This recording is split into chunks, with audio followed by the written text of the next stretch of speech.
every story appears ordinary till you see the core side of it. And what you're looking for is the story behind the news. We bring it to you from Lagos, the commercial capital of Nigeria. Giving you all sides and political stories round the clock. Every detail from the start line to the final whistle. CoreTV News, expanding your view.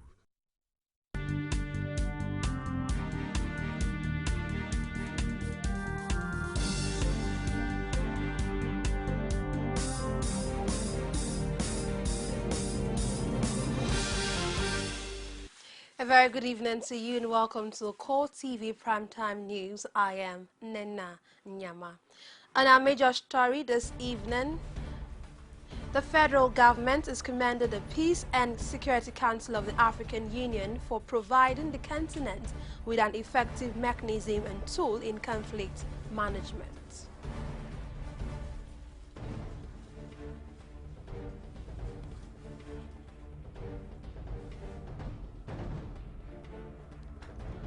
Also, in this program, the National Orientation Agency has called for increased vigilance and alertness on the part of the citizenry to safeguard critical national infrastructure and common facilities.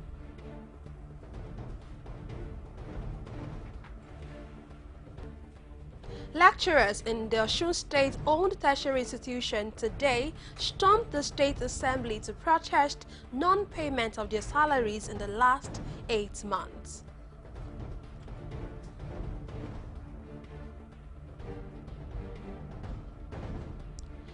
And outside Nigeria, Hungary has closed off a railway track used by tens of thousands of refugees to enter the European Union on foot.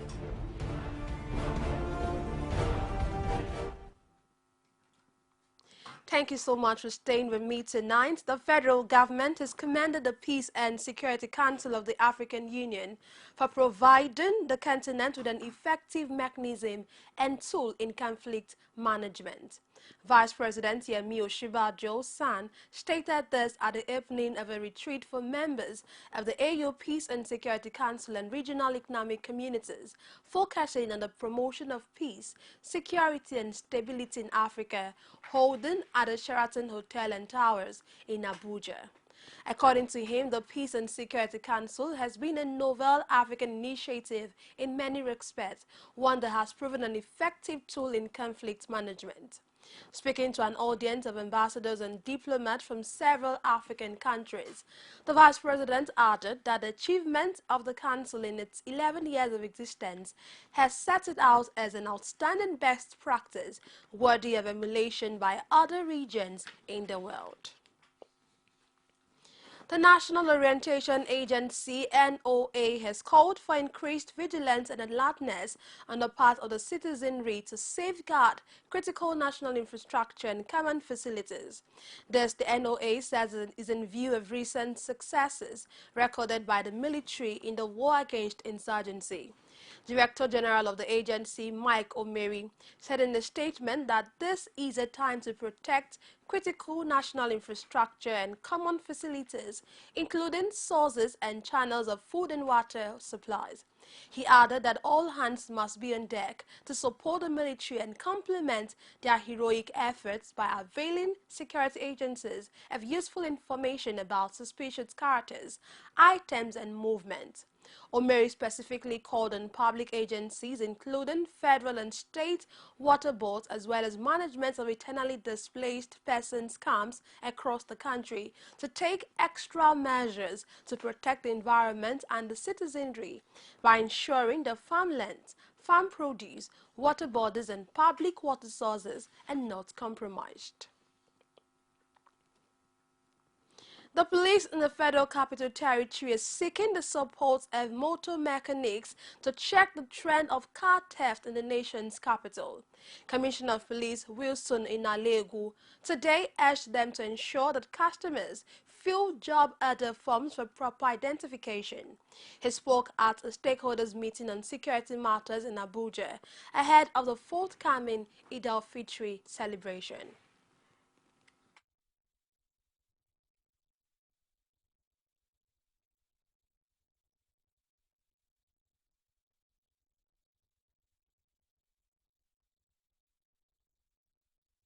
Wherever anybody is changing the color of his vehicle, we need to know why is he changing the color. If his panel beating, was it involved in a road crash? Was a report made to any police station? Because it is an offense not to report an accident. You've got to report the accident. And so once this report is brought to us, we again have the means of checking. Or you are changing an engine. We have equipment which we can do an etching, and we're able to determine if the engine number of that vehicle is the original one. And working together with other sister agencies, we will determine who the original owner of this car is. In this way, we believe we'll be able to check issue of theft of car. The Federal Road Safety Corps, FRSC, says road crashes in the country can be prevented if motorists adhere to the safety guidelines. In a statement, the Assistant Corps Commander, Ota Leye Adegboyega, said most accidents in the country are not caused by bad roads, but by the careless attitude of road users. Adegboyega disclosed that in a bid to check the recklessness of commercial drivers, a special operation involving the FRSC, a special men of the Nigerian Navy, Nigerian Security and Civil Defense Corps, the Nigeria Police Force, and officials of the Ogun State Traffic Compliance and Enforcement Corps would commence soon. Kaduna State Governor Nasir El-Rufai has promised to give free education to primary and secondary schools in the state. He made a pledge at the end of a two-day cabinet retreat. The governor pointed out that his administration is prepared to follow the steps of President Muhammadu Buhari's regime. Parents of children in the primary and secondary school in Kaduna State are in high spirit as the Kaduna State Governor Nasir El-Rufai promised to assist in providing free feeding, uniform and other payments in all government-owned schools. The governor said the gesture would help parents save over 600 million naira annually. Any principal or headmaster that we hear is collecting a penny under any guise will be disciplined seriously. No parent should pay a penny. Instead, what the state government is doing is looking at ways and means of ensuring that our pupils are comfortable, they have the appropriate learning environment, and even giving food to encourage them to stay in school. We have all these programs that I've outlined and we'll pursue them, and we're serious about them, and it's our #1 priority. He also spoke on the duties of members of vigilance groups in assisting security agencies in the state. Basic education is free and compulsory. We want every child to be in school, and we'll try to provide those in public schools. Those that choose to take their children to private schools are making choices, and they should live with their choices. If you know that the school you're taking your child is not accredited, doesn't have laboratories, you still take your child, you know what you're doing. We will do our job to the best that we can as a regulatory agency, but we want to apply 80% of our energies on improving public schools. That's what we committed to do. The retreat, which was chaired by the governor, together had all 13 commissioners and special advisors in attendance.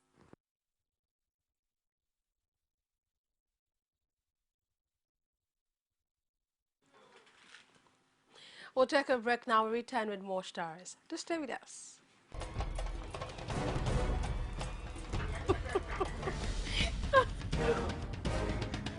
This is what the people are saying. You don't run a big economy with generator. They need to do more in terms of energy and power. Many things to do for this Nigeria about lights, water, and new TT. For Nigerians that are not gullible, we know that good laws have done nothing good for this country. Buhari won the election convincingly. Talk to our husband that you should keep promise about what you said, and because people are watching you, you know, another election is coming. Because some people will stand for Yoruba land, will be strong man. We don't die. This nation is moving forward. The best is going to take place. The people giving voice to the voiceless. Some pundits believe that as long as the political system is driven by selected few, corruption may be difficult to fight. You should be careful about what you say. I am not the only politician. Even if I've wronged anyone, it is time to forgive me. Please for Arena every Sunday at 9:15 p.m. and a repeat broadcast every Tuesday 1:30 p.m.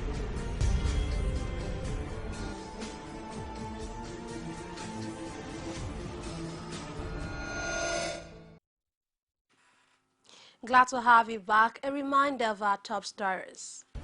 The federal government has commended the Peace and Security Council of the African Union for providing the continent with an effective mechanism and tool in conflict management.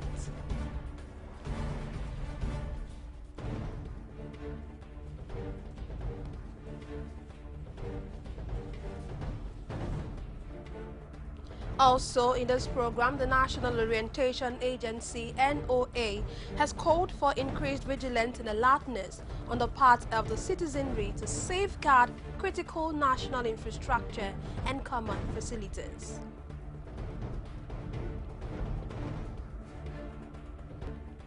Lecturers in the Osun State-owned tertiary institutions today stormed the State Assembly to protest non-payment of their salaries in the last 8 months. For more of our news stories, you can now join us on our social media platforms on Facebook, facebook.com/CoreTV News. And on our Twitter handle at CoreTV News NG.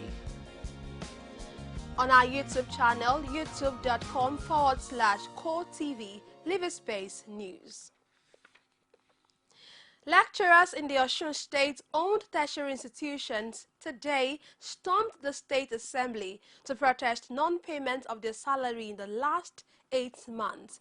The lecturers under the aegis of Council of Academic Staff Unions of Osun State-owned tertiary institutions also say they're no longer interested in the contributory pension scheme. CoreTV correspondent Rashid reports that obviously aggrieved lecturers were seen chanting abusive and anti-government songs. More of the story. 3 months now, students in all the 4 tertiary institutions in Osun State have been at home owing to the industrial action embarked upon by their lecturers. Lecturers from the 4 institutions comprising 2 polytechnics and 2 colleges of education gathered in their numbers at the State House of Assembly complex to agitate for the payment of their 8-month salary arrears, among other demands, carrying placards with different inscriptions.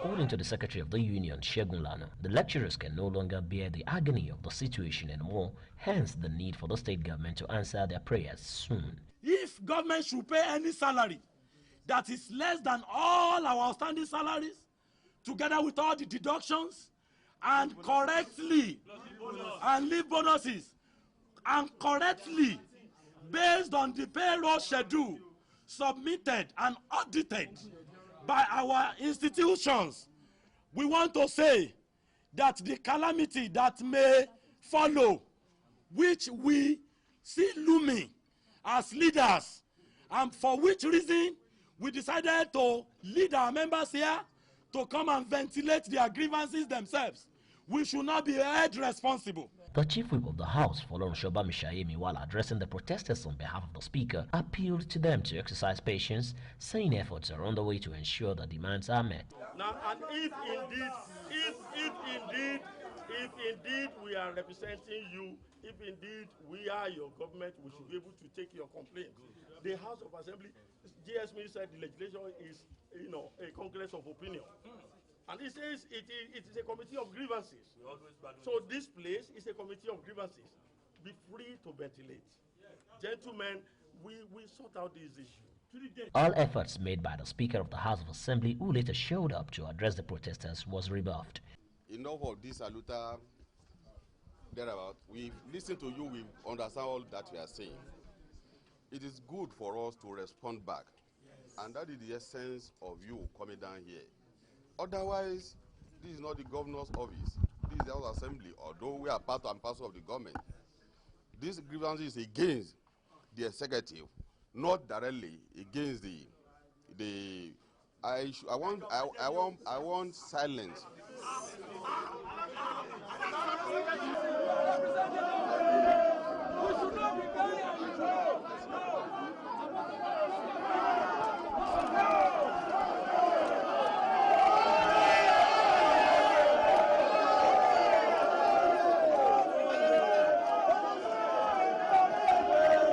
The tertiary workers are no doubt ready for a real battle with the state government. Rashid, CoreTV News, Oshogbo. In the same vein, staff of tertiary institutions in Kwara State have given an ultimatum to the state government to embark on strike by the 20th of this month if the 5-month salary arrears are not paid. The leadership of Committee of Union of Tertiary Institutions, after a deadlock meeting with the state head of service, said 2 of the members lost their children due to inability to pay hospital bills, and the government promised to settle the arrears soon. Rashid has more. For the last 5 months, the issue of non-payment of salary arrears has been a major challenge of members of staff of tertiary institutions in Kwara State, making them to be at loggerheads with the state government. The institutions are state polytechnics, 3 colleges of education, and College of Arabic and Islamic Studies. At an emergency meeting held with the state head of service, the leadership of the union described the meeting as deadlocked, as the government official only asked them to be patient, a situation which they claimed did not go down well with them, having written several letters to different organs on their plight before now without success. We received an invitation for this meeting from the head of service to attend a meeting with her this morning, and we were here. We discussed the position of the head of service is that the state government are still looking forward to how they can be able to resolve this. They agreed that they are owing us the 5-month salary, and as soon as possible they are going to look into it. But they want us to renege on that ultimatum that was given, and that we have taken the position.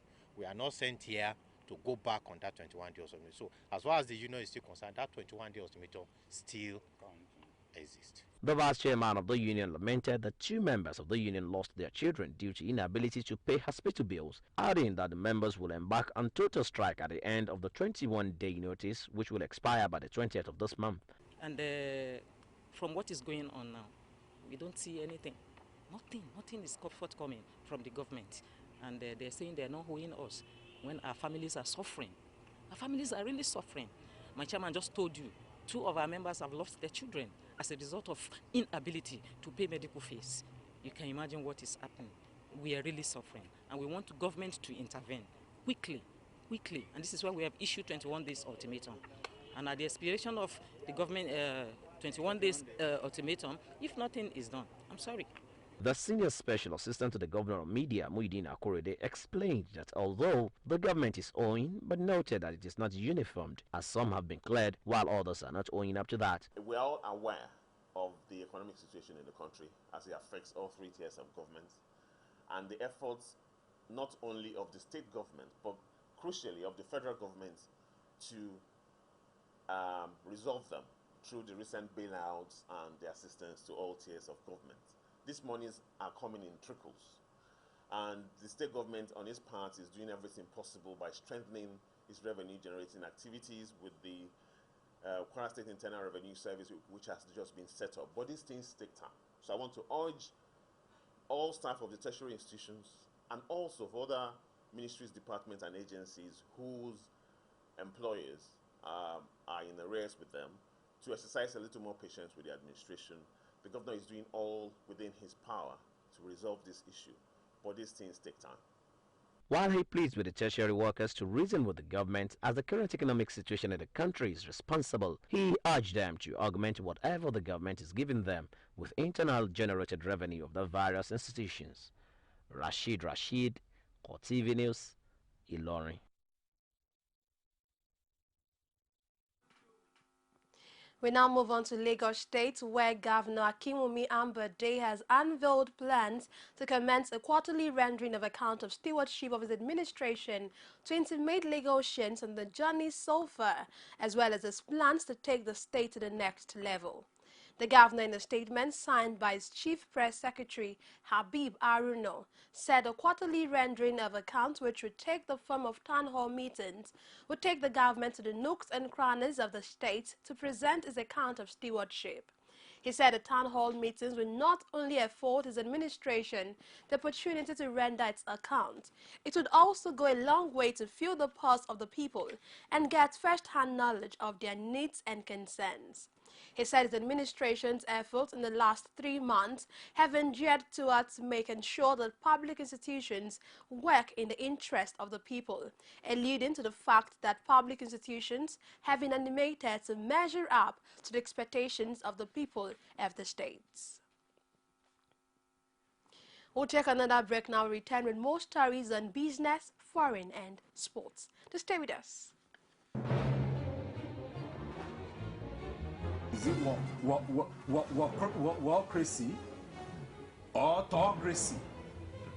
Or what type of crazy is that? Except crazy. News making the headlines. Black Maria is to carry criminals, treating looters that are in government today. Sometimes it gets confrontational. Slap you in the face. Excuse me, don't put words into my mouth. Whatever it is that will bring our military to disrepute, I said to hell. On Core Digest, I want to know why I should be believing them. Every weekday, we bring all of these together and take them to the court of public opinion. Everybody has a right in Nigeria. Where you are the judge.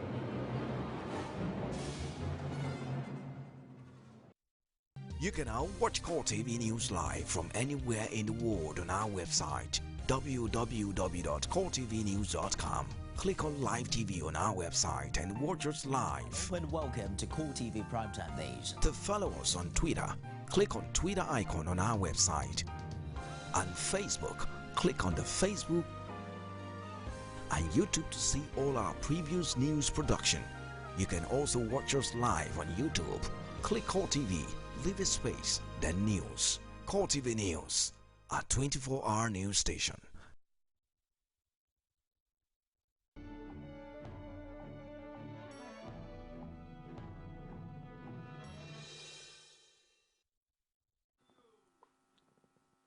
Glad to have you back in business. Acting Chairman of the Federal Inland Revenue Service, Tunde Fowler, has handed down a strong warning to firms who do not fully remit their taxes to government coffers.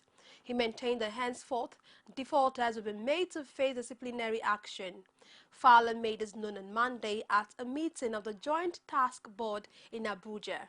Pius Samuel has more on the meeting that had heads of state tax boards in attendance. It's the first time the newly appointed FIRS chairman is meeting with chairmen of state tax boards after his appointment a few weeks ago. And now he says he's ready to bring the desired change that would enhance revenue generation across the country. But first, Fowler plans to improve on revenue collection through enhanced collaboration by taxed authorities. And now, as the chairman of the Joint Tax Board, it is also my belief that with my appointment as the acting executive chairman of the Federal Inland Revenue Service, we shall jointly work towards repositioning this board and the Nigeria tax administration system in order to achieve optimum collection of tax revenue at all levels of government.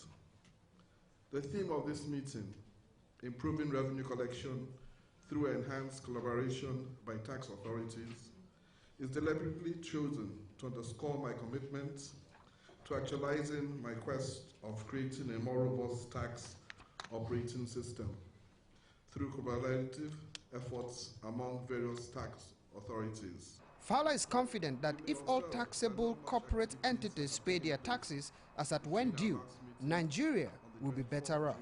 He urged the state chairman to ensure that all taxable persons are put in their database for adequate monitoring and follow-up. It's common knowledge that administration of value-added tax, VAT, is greatly hindered by many factors, ranging from inadequate coverage of VATable persons to non-remittance of VAT deductions. Tax revenue loss in this aspect can only be imagined.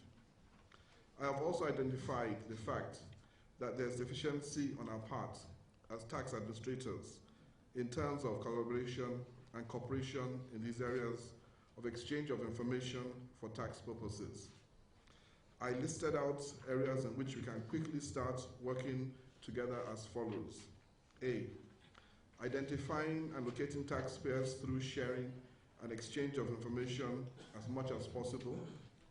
And I believe that all states present here has received information from the FIRS of all companies within our database. And to ensure that revenue meant for government are not diverted, the FIRS boss handed down a note of warning to firms and corporate entities who do not remit their tax in full to government. He says the agency will henceforth punish any firm that defaults in tax remittance.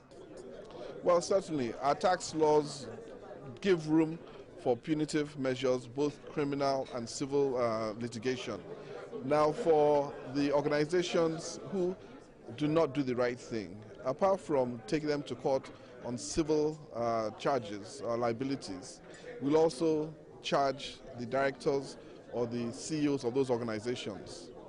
The acting FIRS chairman assumed office with a reputation for raising internally generated revenue in Lagos State, and Nigerians are hopeful that he will do a similar job at the federal level. Pius Samuel, CoreTV News, Abuja. The National Bureau of Statistics, NBS, says inflation has risen in August to 9.3%, an increase of 0.1% over the July figure. In its monthly report, NBS pointed out that the marginal increase is as a result of slower increases in alcoholic beverages, tobacco and cola, health, transport, and recreation and culture divisions. The statistics also showed that despite the regulation and subsidy on petroleum products by the federal government, fuel still sells higher than the official price of 87 naira per litre across the country.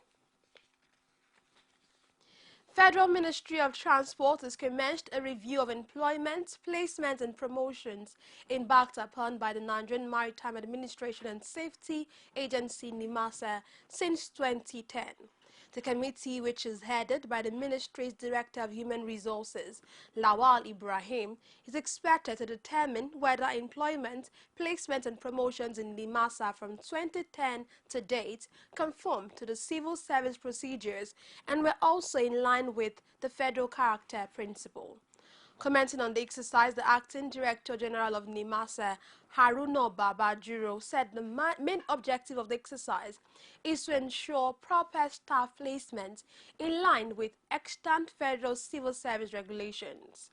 According to the NIMASA helmsman, the exercise would aid the process of motivating the staff of the agency and get the best out of them in the discharge of their onerous responsibilities. And now to the foreign scene. Hungary has closed off a railway track used by tens of thousands of refugees to enter the European Union on foot. Dozens of helmeted police officers, some on horses, took up position today across the track that traverses the border and has been used for months by refugees, many of them Syrians, to enter the EU from Serbia. Refugees were directed to an official pedestrian border crossing around a kilometer away where hundreds began queuing. Hungarian Prime Minister Viktor Orban, one of Europe's fiercest opponents of the influx of refugees, said many would face deportation under the new rules. And now to Syria. At least 20 people have been killed in 2 car bomb attacks in the northeastern Syrian city of Hasaka. State news agency Sana gave different tolls for the blast, which it said were suicide car bombs. The agency said 5 people were killed in Kashman and 12 in Mahata, and also reported that at least 70 others had been injured. Observatory Chief Rami Abdurrahman said the first blast hit a checkpoint belonging to the Kurdish security forces in Kashman, while the second struck the headquarters of a pro-regime militia in Mahata. Control of Hasaka city and other parts of the province by the same name is divided between Kurdish groups and forces loyal to President Bashar al-Assad.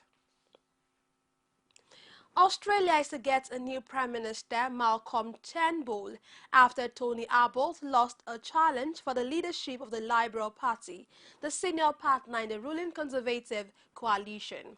The former Communications Minister, Malcolm Turnbull, is to become Australia's 29th Prime Minister after defeating Abbott in a party room spill with 54 votes to 44. Turnbull is expected to be sworn in as Prime Minister by Australia's Governor-General Peter Cosgrove on Tuesday. And now to sports.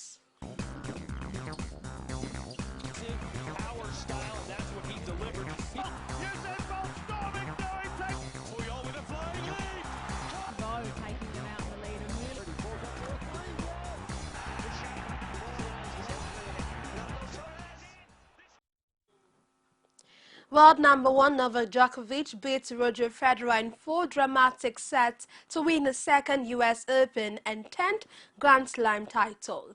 The Serb won 6-4, 5-7, 6-4, 6-4 in New York and will end the year with 3 of the 4 tennis majors. Djokovic, 28, kept his nerve in front of a heavily pro-Federer crowd at Flushing Meadows. With this victory, Djokovic now has 10 career Grand Slams. Djokovic has won all 4 Grand Slams for the second time in his career. Nigeria under-23 team coach Samson Siasia is relieved that his team will not be meeting host Congo in the semi-finals of the men's football event at the Brazzaville 2015 All-Africa Games after both sides finished top of the respective groups over the weekend. Nigeria came from behind to play a 1-1 draw against Senegal in the last Group B game on Saturday, a result that meant Nigeria topped the group on 4 points. Senegal have 2 points, but defending champions Ghana crashed out after having 1 point. Congo remains leaders in Group A despite losing 1-0 to Zimbabwe in their 3rd game on Sunday. Senegal took the lead in the 81st minute through Ibrahim Keita, who took on Nigeria's defense before firing past goalkeeper Emmanuel Daniel. The Nigerians, however, got back into game with Mustafa Abdullahi drawing level in the dying seconds of the game. And finally, Spanish club Granada have named one of their stadium entrances after Nigeria forward Odion Igalo. According to the club's website, Diego Mint, Roberto Fernandez and Alan Nyom were also honored by the club. The club said they found it easy to name 4 of their stadium entrances after the players for helping them progress to the Spanish La Liga in 2011. An entrance was decorated with the picture of Igalo and one other player and was named Heroes Ascent in the new stadium Los Cármenes. Meanwhile, Igalo has expressed his excitement over his achievements in his career in the last 1 week. And that's it on the news, but before we go, a quick recap of our top stories. The federal government has commended the Peace and Security Council of the African Union for providing the continent with an effective mechanism and tool in conflict management.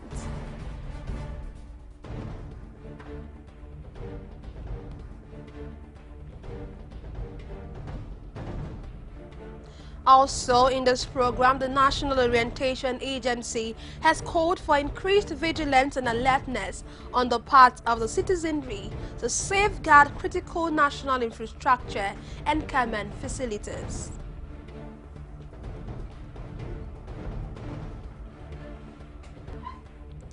Lecturers in the Osun State-owned tertiary institutions today stormed the State Assembly to protest non-payment of their salaries in the last 8 months. Thank you so very much for staying with me tonight. I am Nana Nyama. Do have a lovely night rest.